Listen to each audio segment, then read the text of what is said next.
नमस्कार, मैं हूं अखिलेश रावत। आपका स्वागत है हमारे चैनल पर। साथियों, आपने देखा होगा कि आदिवासी समाज के बच्चे शिक्षा में क्यों आगे नहीं बढ़ते हैं, यानी कि जो पढ़ाई होती है उसमें कहीं ना कहीं पीछे क्यों रहते हैं। आपने देखा होगा कि जो भी सोशल मीडिया का ज़माना है, इस सोशल मीडिया के ज़माने में Instagram reels, Facebook reels, Twitter, YouTube reels, ऐसी तमाम सारी उन सोशल साइट पर आदिवासी समाज के बच्चे लगे हुए रहते हैं। कहीं ना कहीं जो शिक्षा का स्तर जो आदिवासी समाज में है वो कहीं ना कहीं डाउन है, और इसका यही कारण है क्योंकि बच्चे सही ढंग से, यानी कि आप पहली से लगाकर 12वीं तक की अगर जो पहली सीढ़ी रहती है, मतलब आप पहली से लगाकर 5वीं तक जाते हैं और पहली से लगाकर 5वीं तक के बच्चों के पास भी हाथों में मोबाइल रहता है। फिर छठी से लगाकर 8वीं तक बच्चे पढ़ने जाते हैं, वहाँ पर भी बच्चे फिर धीरे धीरे जागरूक होते हैं, फिर भी उनके पास मोबाइल रहता है। फिर 9वीं और फिर 10वीं और फिर 11वीं 12वीं तक तो बच्चा इतना समझदार हो जाता है, लेकिन फिर भी वो ये नहीं समझते हैं कि आज सभी बच्चे कहीं ना कहीं इन इंस्टाग्राम रील्स और इन फेसबुक रील्स के माध्यम से यहीं रहते हैं। और बहुत बार आपने देखा होगा कि जो शिक्षा का स्तर जो है, जो वास्तविक में आदिवासी समाज में है, जिसको आप बहुत सारे दूसरे समाज में आप अगर कंपेयर करोगे, यानी कि दूसरे समाज के लोग बड़ी बड़ी पोस्टों पे पहुंच रहे हैं और आदिवासी समाज के लोग वहीं के वहीं। आज इतना कंपटीशन बढ़ चुका है इन एग्ज़ामों में। आप देख तो छोटी सी अगर एग्ज़ाम अभी जो क्रॉप सर्वे यानी कि गाँव में अगर जो निकली हो, उसका भी उदाहरण देख सकते। कुछ छोटी सी, यानी कि अगर उसमें आप चाहो देखोगे एक दिन के 177 रुपये मिल सकते हैं, लेकिन उसमें बड़े बड़े यानी कि डिग्रीधारी लोग इसमें भर रहे हैं। तो आप समझ सकते हो कि कितना कंपटीशन यहाँ है। तो इसलिए आदिवासी समाज के बच्चों को हर समय, यानी कि आप बड़े बड़े पोस्टों पे पहुँचिए, आप कलेक्टर बनिए, एसडीएम बनिए, आप मास्टर बनिए, प्रोफेसर बनिए, डॉक्टर बनिए, इंजीनियर बनिए, लेकिन बनोगे कैसे, उसके लिए आपको मेहनत चाहिए। ये सोशल मीडिया ऐसी तमाम सारी चीज़ों को छोड़कर आप अगर समझना चाहते हो, तो कुछ करना चाहते हो, तो आप पढ़ो और अपने इस समाज को ऊपर उठा। यानी कि जो समाज आज दलदल में फंसा हुआ, आपने बहुत बार देखा होगा कि छोटी छोटी बातों पर ये समाज थानों में पहुंचता है, कोर्ट में पहुंचता है और वहीं हज़ारों लाखों रुपए खर्च कर देता है। बिगड़ा कर में भांगेड़ी में ऐसे तमाम सारे जो पैसे व्यर्थ में जा रहे हैं, और ऐसी व्यर्थ की जो कुरीतियाँ हैं जहां हमारा समाज कहीं ना कहीं पीछे जा रहा है। तो इसलिए मेरे सभी आदिवासी भाइयों और उन सभी माता पिताओं से निवेदन है कि आप अपने बच्चों को सही शिक्षा दीजिए। यानी कि जब तक बच्चा सही शिक्षा धारण नहीं करेगा,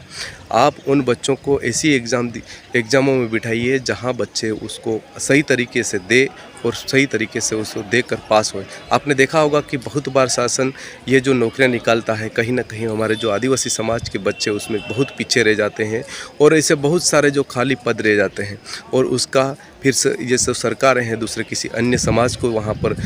के लोगों को देती है, और हमारे ही कोटे का जो हक रहता है दूसरों को दे देती है। तो सरकारों को भी ये ध्यान देना चाहिए, और ख़ास करके हमारे आदिवासी समाज के बच्चों को ये अवश्य ध्यान देना चाहिए कि इस तरह की जो शिक्षा का जो स्तर है आदिवासी क्षेत्रों में, आपने देखा होगा कि जिस तरह से जो सरकारी स्कूल हैं, कॉलेज है, जहाँ बच्चे पढ़ने जाते हैं, सिर्फ नामात्र घूमने जाते हैं, घूमकर वापस आते हैं, लेकिन वो पढ़ते नहीं हैं और रात दिन इस सोशल मीडिया में रहते हैं, रात दिन छोटी छोटी बातों में रहते हैं। और आज आपने देखा होगा कि छोटे छोटे बच्चे सिगरेट पी रहे हैं, बीड़ी पी रहे हैं, शराब पी रहे हैं, ऐसी तमाम सारी वो जो बच्चों को लत लग चुकी है, क्योंकि उनको सही शिक्षा नहीं मिल रही है और माता पिता कहते हैं या फिर कुछ उनकी बात को नकार दिया जाता है। और आज देखा होगा आपने बड़ी बड़ी सिटियों में, देखिए कि किस तरह से दूसरे समाज के लोग वहाँ कोचिंगें कर रहे हैं, कोई बड़ी बड़ी संस्थानों में पढ़ रहे हैं और बहुत बार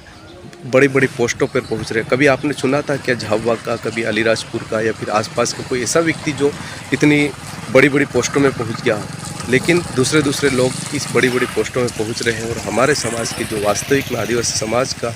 जो हक कोई दूसरे लोग खा रहे हैं। तो इस ओर हम सबको ध्यान देना चाहिए और अपने माता पिता को और इस ओर ध्यान देकर इस शिक्षा के स्तर को बढ़ाना चाहिए। और यहाँ पर जिस तरह से हम सभी को जागरूक युवाओं को ये ध्यान देकर कहीं ना कहीं उन युवाओं को सही शिक्षा के प्रति जागरूक करना चाहिए। और आज आपने देखा होगा छोटी छोटी चीज़ें जो समाज में फैली हुई है, कहीं ना कहीं कुरीतियाँ हैं, उन कुरीतियों को कैसे ख़त्म किया जाए, जिसके कारण हम दलदल में फंसते जा रहे हैं, हमारा पूरा समाज वहाँ फंसता जा रहा है। आज के जो जागरूक लोग हैं, कहीं ना कहीं आपने देखा होगा कि हमने कई जनप्रतिनिधि बना दिए, हमारे समाज